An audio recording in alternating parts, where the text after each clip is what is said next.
Olá, pessoal, tudo bom? Aqui é o Marcos da Benapar e hoje nós vamos dar continuidade no assunto que a gente teve aí nos vídeos anteriores, puxando um pouquinho a história da cravação das estacas, tá? E com a gente que está o José Carlos novamente, diretor da Benapar. José Carlos, se quiser dar alguma palavra? Olá, companheiros de profissão. A gente vai continuar essa série que a gente está fazendo relacionada à história das fundações, especificamente aí no caso das estacas cravadas, né? Então, vamos começar pelo que há de mais antigo, que são as estacas de madeira. Depois vamos continuar nas estacas pré-moldadas, de concreto. Depois as estacas metálicas. Dentro desse caminho, aquilo que começou, que são as estacas tipo trilho. Também as estacas tubadas, que são muito usadas nas fundações offshore. E nos sistemas relacionados também a áreas retroportuárias, mais especificamente, no caso, as estacas de brita, né? Bom, vamos lá. Vamos começar primeiro falando da tradição em estacas de madeira, né? Bom, a estaca de madeira tem uma característica peculiar, que é o fato de que ela apodrece com a variação do nível d'água. Mas quando não existe essa variação do nível d'água, a estaca funciona muito bem, né? Uma história importante, né, é que o Teatro Municipal do Rio de Janeiro foi feito em estacas de madeira, né? E essas estacas foram já petrificadas. Essa informação me foi dada por um engenheiro civil que, aí, por volta do ano 2000, era o curador do Teatro Municipal do Rio de Janeiro. Então, é um exemplo típico de como essas estacas funcionam bem quando estão permanentemente imersas em água, né? Um outro exemplo importante, é uma obra de que a gente participou mais recentemente, é a fábrica da Jari Celulose, que essa obra foi iniciada aí por volta de 1976, e eram duas fábricas, balsa, que foram trazidas do Japão, uma história importante, interessante, no qual foi feito um leito inundado de estacas de madeira, que depois foi drenado, e essas balsas se assentaram sobre essas estacas de madeira de Massaranduba, muito longas, né? Mas aí a gente pode falar dos problemas, porque num trecho importante dessas estacas existia a variação do nível d'água, e com essa variação do nível d'água houve um apodrecimento, né? Isso, na região do Porto, né, ficou bem evidente, inclusive um trecho do Porto, quando nós estivemos trabalhando aí por volta de 2014, as estacas apodreceram, né? Isso, inclusive, é objeto de um vídeo que a gente fez e que vocês podem achar aí, relacionados a esse porto. Essa obra em específico, né, que vocês podem dar uma olhadinha no vídeo, como o próprio Zé Carlos já comentou, é super interessante porque ela também fica no Pará, em um local muito remoto, e que isso faz com que tenha grandes dificuldades logísticas, e como lá a madeira é uma matéria-prima mais fácil de você conseguir, esse foi um dos principais motivos da escolha também da estaca de madeira, tá? Também ali você pode observar que esse tipo de estaca, de maneira geral, ela é sempre cravada com um martelo de queda livre, certo? Ou então martelo vamos dizer assim, martelo de percussão, tá? Não podendo ser cravado com martelos vibratórios, que são mais recentes e tudo mais, porque isso você pode afetar e danificar a estaca. Com relação às grandes obras, acho que o Zé Carlos já passou ali por grandes momentos ali da história do Brasil ali que estão utilizando essas estacas ali, né? Acho que após essa explicação ali, a gente pode partir já para as estacas pré-moldadas, né? Zé Carlos, se quiser entrar a fundo nessa parte das estacas pré-moldadas. Bom, vamos lá. A cravação extensiva das estacas pré-moldadas começou com estacas Benáquio, que foi possivelmente, no meu conhecimento, a primeira fábrica de estacas pré-moldadas do Brasil, em São Paulo, né? Inicialmente nos diâmetros estacas quadradas de 20, 25 e 30, com batistacas de madeira, né? Isso durou, vamos dizer, de meados da década de 40, digamos, até o início da década de 70, onde, talvez um pouco antes, 65, onde começou a existir também a estaca protendida, né? E também a estaca centrifugada, né?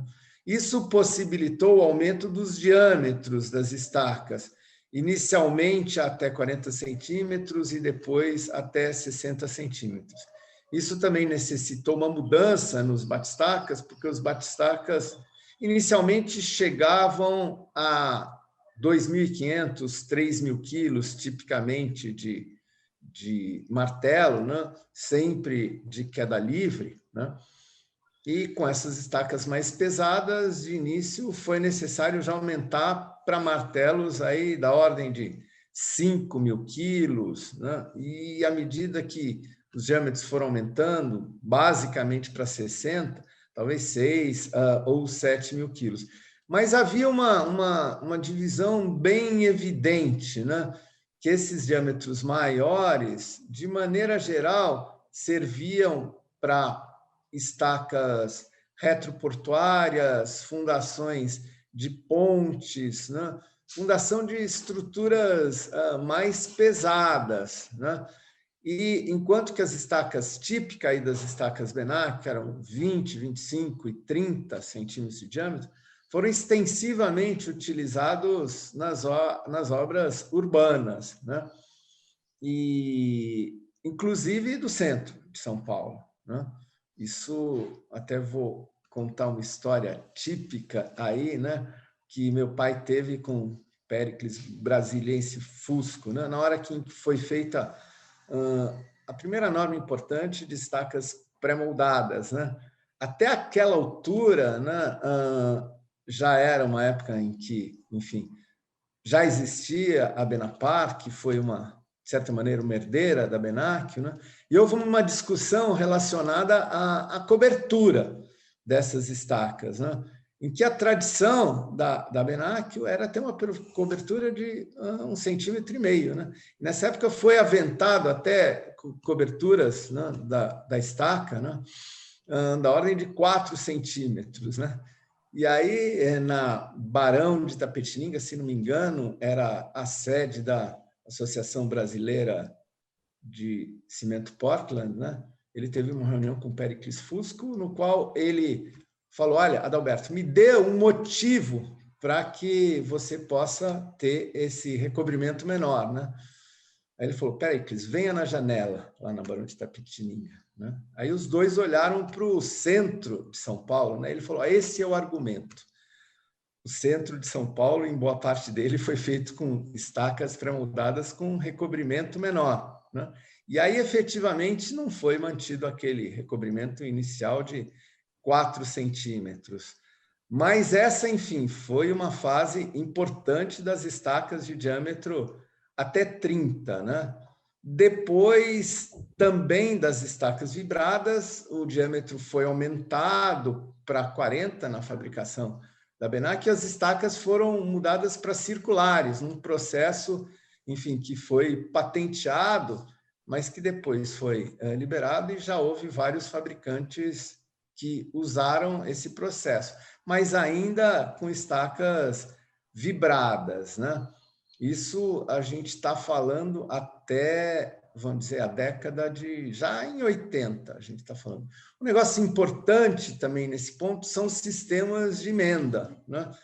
Que na estacas Benac era um sistema de emenda por luvas, e nos fabricantes de estacas centrifugadas era por sistema de anel soldado, né? Numa etapa, a norma definiu apenas o uso de anel soldado, muitos anos depois, talvez 40, 50 anos depois de uma tradição do uso de luvas de emenda, né, que evidentemente serviam para estacas de compressão, não estacas de tração, né, mas que eu saiba, muito recentemente, o uso de luvas de emenda foi, vamos dizer, de certa maneira, permitido com algumas restrições na norma, né?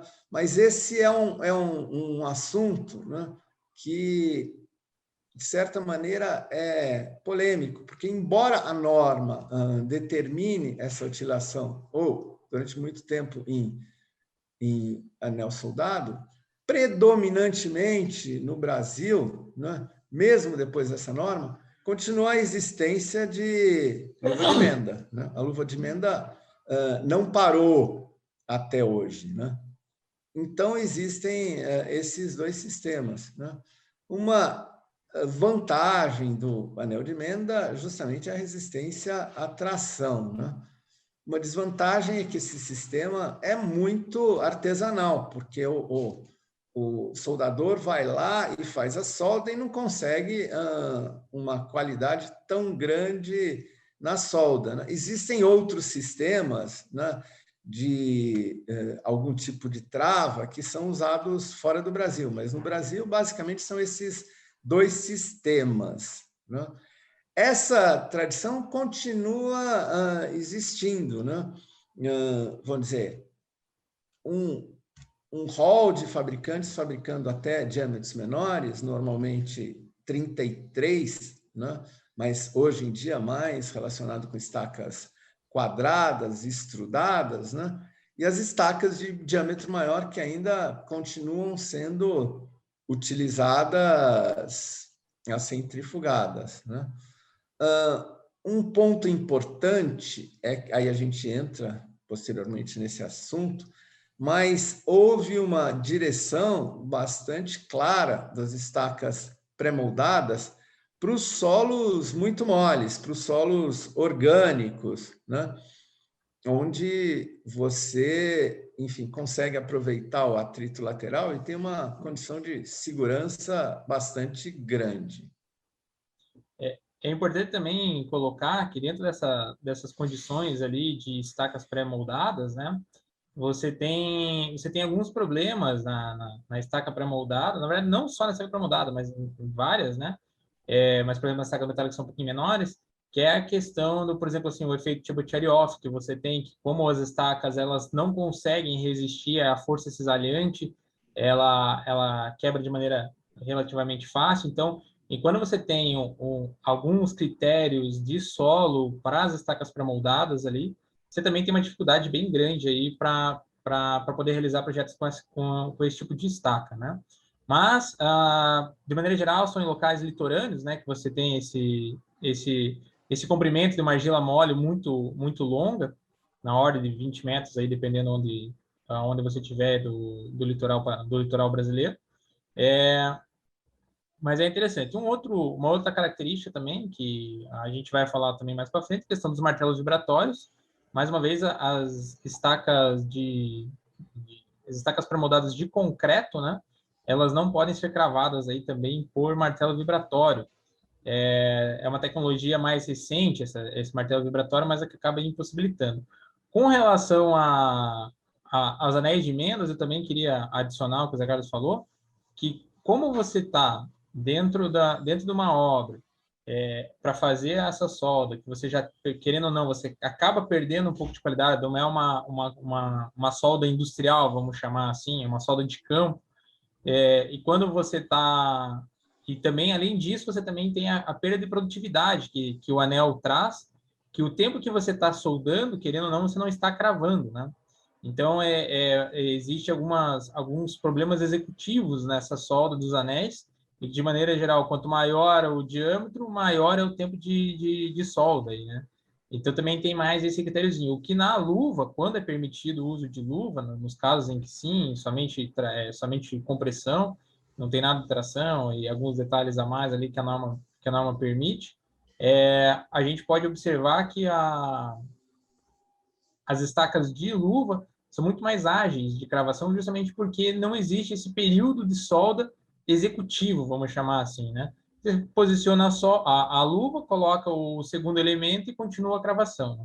Bom, eu vou dar um exemplo de algo que é muito diferente nas estacas metálicas e nas estacas pré-moldadas. Na fundação do Big Torres, que é um projeto que foi feito no início da década de 2000, em Curitiba, foram cravadas 2.000 estacas pré-moldadas, né, com comprimentos que variavam de 8 a 14, 15 metros. É uma região de solo residual, portanto, existe uma variação, né? Isso é típico dos solos residuais, onde os comprimentos tendem a variar mais, né? Mas algumas estacas ficaram mais curtas, né? E elas tinham a necessidade de suportar uma tração maior, né? E, nesse caso, a gente acabou usando as estacas metálicas. E essas estacas metálicas tinham um comprimento no mesmo local da ordem de 4 a 5 metros maior. Na época, tipicamente, se utilizavam os trilhos, né? Na década de 2000 a 2010, mais ou menos, houve uma forte tendência de modificação para as estacas, enfim, tipo perfil I, perfil U, que eram fabricadas pela Gerdau, né? Mais tipicamente, né? E aí o uso passou a ser bastante extensivo, né? Inclusive com estacas que mudavam de bitola, começavam com bitolas maiores, iam diminuindo e penetrando sistematicamente em solos muito duros ou compactos, né? Isso foi uma utilização, e está sendo, isso é uma técnica moderna, né? O uso extensivo das estacas metálicas em obras, enfim, onshore, em obras tipicamente urbanas, né? Prédios muito altos, né? Recife, por exemplo, é uma cidade onde isso acontece de maneira constante, com prédios tipo até 50 andares, né? Uma outra característica que a gente pode observar também dentro dos perfis metálicos que o Zé Carlos está colocando, tem uma vertente da engenharia dos projetistas que eles também conseguem utilizar a carga estrutural do perfil metálico para poder chegar a cargas maiores, mantendo um diâmetro, uma seção menor da estaca, né? Não necessariamente um diâmetro, uma seção menor da estaca. Então, de vez em quando, eles forçam, vamos dizer, como uma estaca metálica ela tem mais resistência, você consegue forçar mais a cravação dela, é onde o ponto limitante se torna a peça estrutural em si, não mais a capacidade geotécnica da estaca. Então, tem alguns projetistas que, para conseguir alcançar grandes cargas, estão utilizando os perfis metálicos para chegar nessas cargas estruturais, e não mais na geotécnica. É claro que a geotécnica e a estrutural ficariam a mesma, né? E com isso você consegue grandes cargas com uma seção menor, uma seção reduzida, devido a metálica ser muito mais resistente do que a estaca de pré-fabricado de concreto, né? Quando se fala na área estrutural. Você poderia comentar, Marcos, sobre aquele projeto que a gente fez em Itajaí, do reforço da fundação de uma ponte, né? Onde aconteceu exatamente isso, né? E o uso de martelos de capacidade muito grande, né? Lá foi uma obra bem bacana que a gente realizou, e a gente fez uma engenharia por trás, uma engenharia executiva, onde a gente utilizou algumas metodologias de cravação ali. Primeiro a gente iniciou com um martelo vibratório, certo? O martelo vibratório ele é excepcionalmente bom para estacas metálicas, principalmente nas areias. Nesse caso específico, a gente tinha uma camada de argila. O martelo vibratório ele chegou até a primeira camada, vamos dizer, de areia muito rígida, e daquele ponto não passou. A gente precisou, a gente teve uma necessidade de entrar com um martelo diesel na obra para a gente conseguir chegar nas cargas que o projeto solicitava, né? Logo depois da execução com o martelo diesel, foram realizados ensaios tipo PDA, prova de carga dinâmica, aonde a gente conseguiu observar que a carga da estaca estava muito próxima à carga estrutural. E também tinha um outro critério, que seria o do martelo diesel propriamente dito, porque o martelo diesel ele tem uma energia máxima de cravação, certo? E nesse ponto, conversando junto com o projetista, a gente sempre tenta trabalhar com o projetista e o cliente o mais próximo possível, justamente para tentar resolver problemas de engenharia. E com isso, a gente houve necessidade de a gente trazer um martelo de 9 toneladas, se não me engano, né, Zé Carlos? Não lembro exatamente. Era 9 toneladas a 1,5 metro de altura, né? Então, Tá. uma energia de cravação de 13 toneladas. Então, logo após ter sido executado os PDAs, as provas de carga dinâmica nessa estaca, observou-se que a carga estrutural da estaca metálica estava muito próximo da carga de projeto, que estava muito próximo da energia de cravação que o martelo diesel conseguia atingir. Então, devido a essa proximidade da carga do martelo diesel estar, vamos dizer assim, no máximo, vamos colocar assim, a gente conseguiu trazer um dos maiores martelos que tem no Brasil hoje em dia, que é um martelo hidráulico de 9 toneladas, tá? Por que o martelo hidráulico, quando você trabalha com eficiência de cravação, né, com eficiência energética, ele é um dos melhores? Porque a perda de energia que esse tipo de equipamento tem é muito pequena, muito pequena. A gente estava trabalhando com um martelo de 9 toneladas, que ele conseguia fazer uma queda de até 1,5 metro de altura. Então, você tem uma energia de cravação na ordem de 13 toneladas ali, com pequena perda na ordem de 2 a 5% de energia para o sistema, vamos chamar assim, né? Com essa cravação desse martelo hidráulico de grande potência, foi feito um novo PDA e foi verificado que o que tinha sido conseguido com o martelo diesel foi o limite estrutural tanto da peça quanto o limite geotécnico da estaca. Então, com isso, foi finalizada essa cravação. Foi uma obra de poucas estacas, porém teve uma engenharia muito pesada em cima, com muitos modelos de cravação e análise de PDA, né? Então, foi um estudo bem bacana que foi realizado ali em Itajaí. Pegando um pouquinho o gancho dessa questão dos equipamentos de cravação, a gente começou lá atrás, né, com os martelos de queda livre, à mão ainda, depois foi para os martelos de vapor, e voltando mais aqui para o Brasil, a gente tem ali o martelo diesel lá próximo à década de 50 e o martelo hidráulico na década de 70 e 80. Eu, pessoalmente, não conheço muito bem todos os anos. Se você aí que está assistindo tiver conhecimento, fica à vontade para deixar nos seus comentários ali e participar do nosso Benapar Convida. Para poder explicar um pouquinho mais, a ideia nossa é trazer essa história que tá pelo Brasil, a gente condensar num local único. Então, se você tem esse conhecimento, deixa no comentário lá que a gente vai com certeza conversar com vocês, tá bom? Então, a gente tem essa evolução e cada tipo de equipamento é bom para uma situação, certo?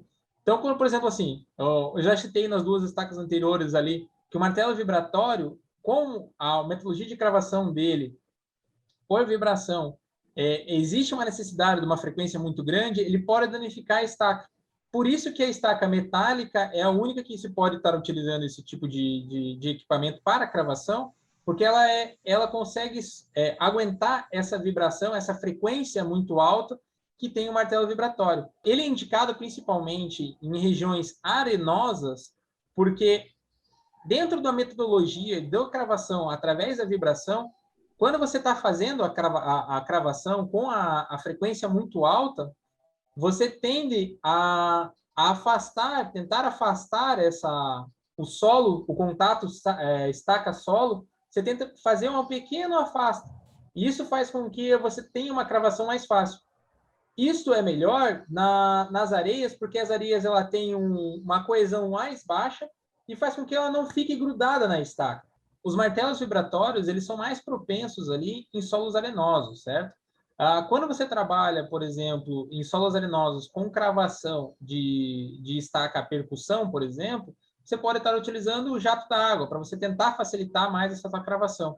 Então, existem alguns detalhes executivos onde cada martelo é rei, vamos chamar assim, e é mais propenso à utilização. Dentro das estacas metálicas que o Marcos estava falando, um capítulo importante são as estacas tubadas, que são as estacas metálicas circulares, que basicamente é um tubo cujos diâmetros variam aí de 40 até grandes, assim, de 1,50 m, né?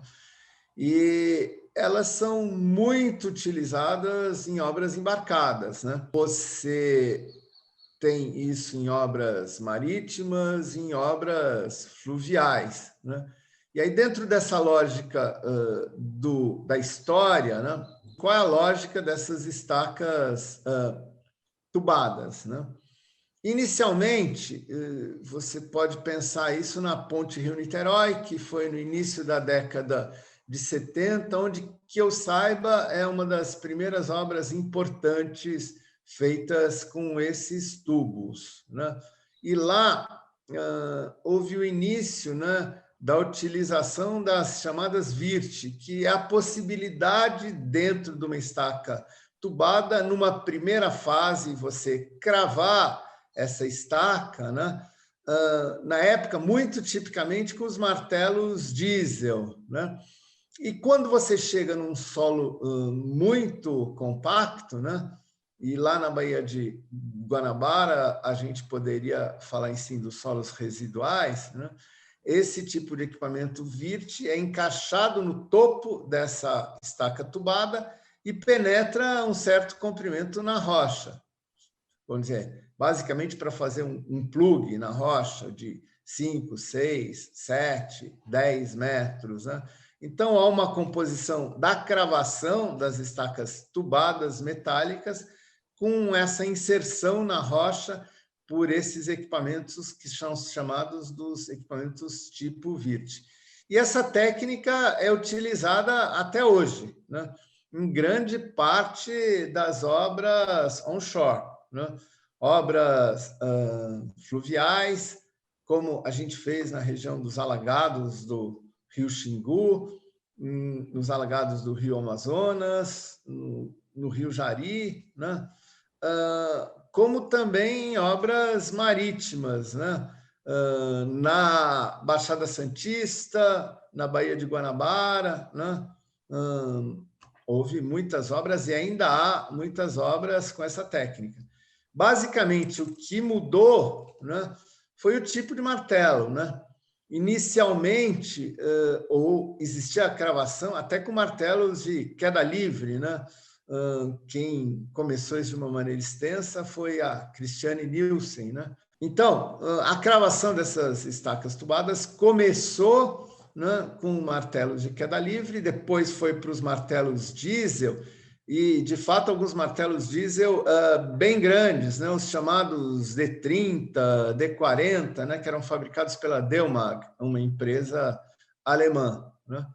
Numa segunda fase, os martelos vibratórios, né, que funcionam muito bem nos solos arenosos, mas não nos solos argilosos. Então, esses martelos Delmag, né, houve assim, esses martelos desde o D5, D10 até o D40, D50, que eram martelos em que era possível cravar estacas de 1 metro de diâmetro, né?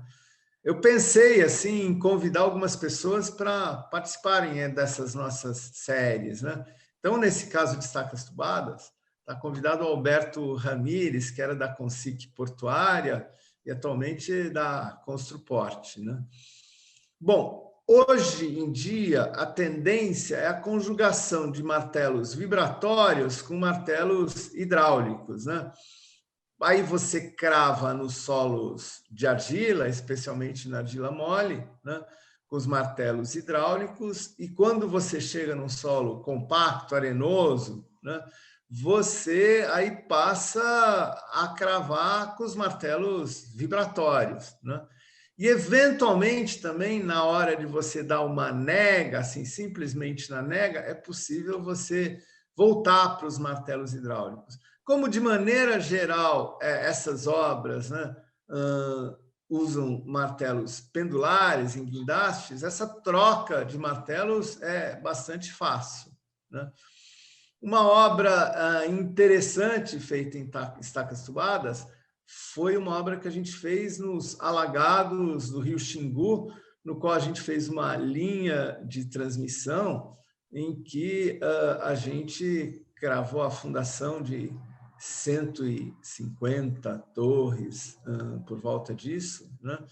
Em uma área de difícil acesso e com estacas tubulares, aí sim, de diâmetros menores, né? Até 60 centímetros, porque lá era muito difícil o acesso, né? Você tinha uma lâmina d'água muito pequena, com um calado pequeno e um solo fino, muito mole, né? E aí você não poderia cravar uma estaca pré-moldada de concreto que ela trincaria no transporte, né?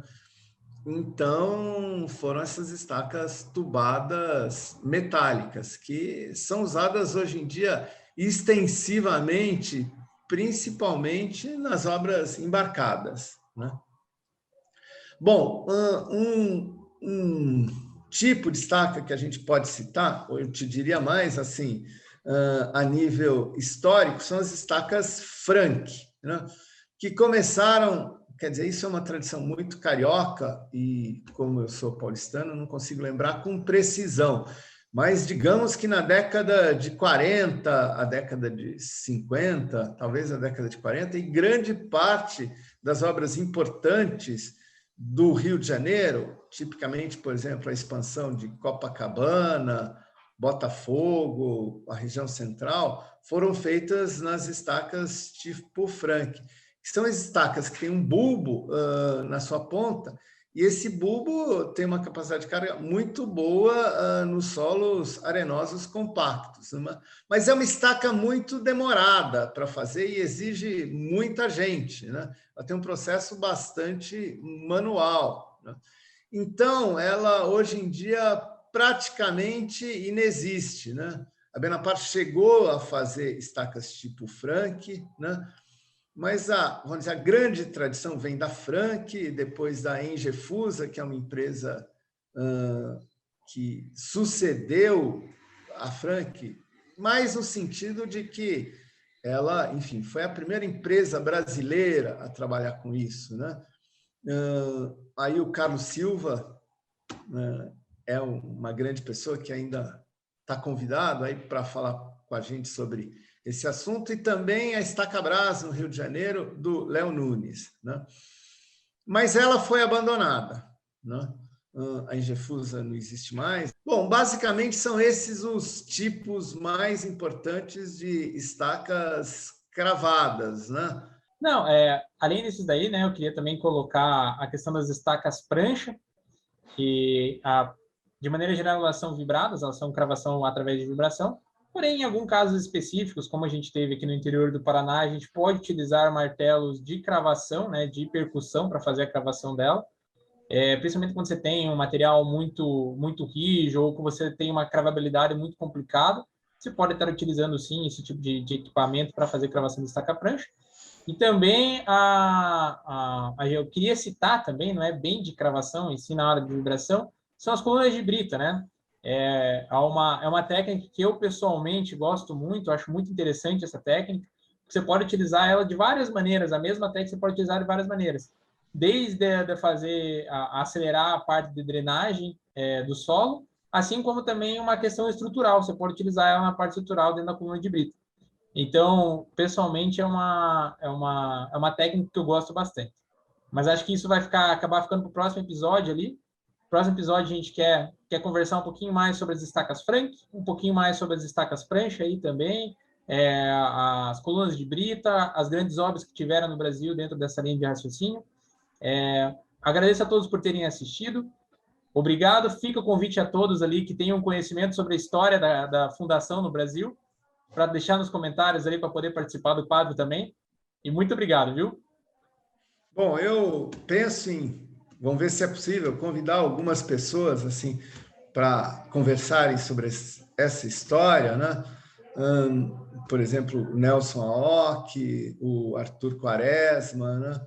E pessoas, enfim, que conhecem essa história, o Milton da Consultrix, né? Que conhece a história de uma maneira extensiva, né? Obviamente que são as pessoas aí o professor Teixeira, que foi um dos fundadores da Benapar, né? Obviamente são pessoas mais velhas. Eu estou com 62, o Arthur Quaresma deve estar com 92, né? Então, tentar ver se eu consigo contactar com essas pessoas para participarem aí dessa história. Muito obrigado a todos e em breve vamos para o próximo vídeo.